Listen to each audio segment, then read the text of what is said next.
gadis congkek. Gadis congkek merupakan sebutan anak gadis di Minangkabau yang artinya gadis genit. Congkek itu sendiri adalah ciri khas bahasa yang berasal dari Padang Pariaman yang biasanya digunakan untuk gadis-gadis centil atau genit yang memiliki sifat lembut, anggun, keras, dan tangguh.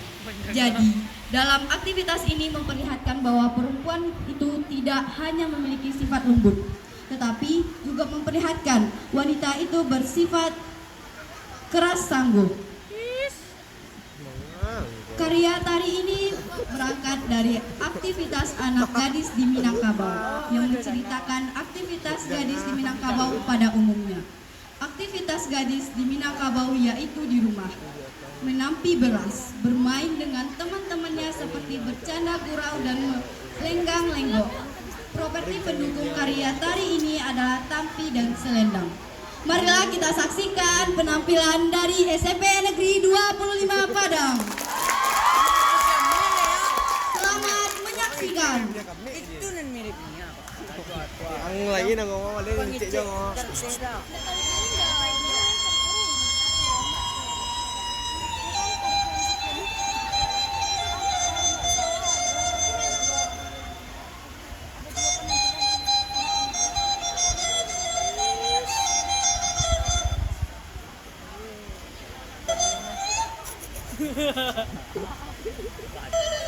Kemarin banjir.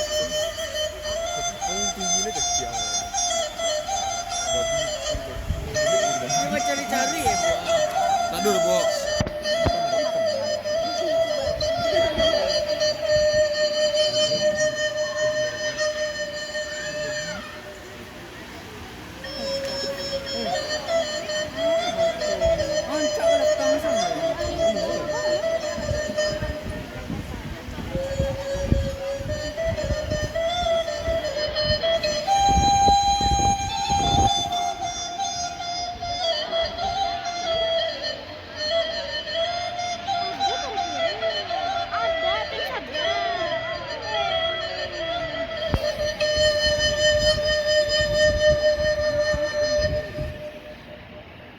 Ada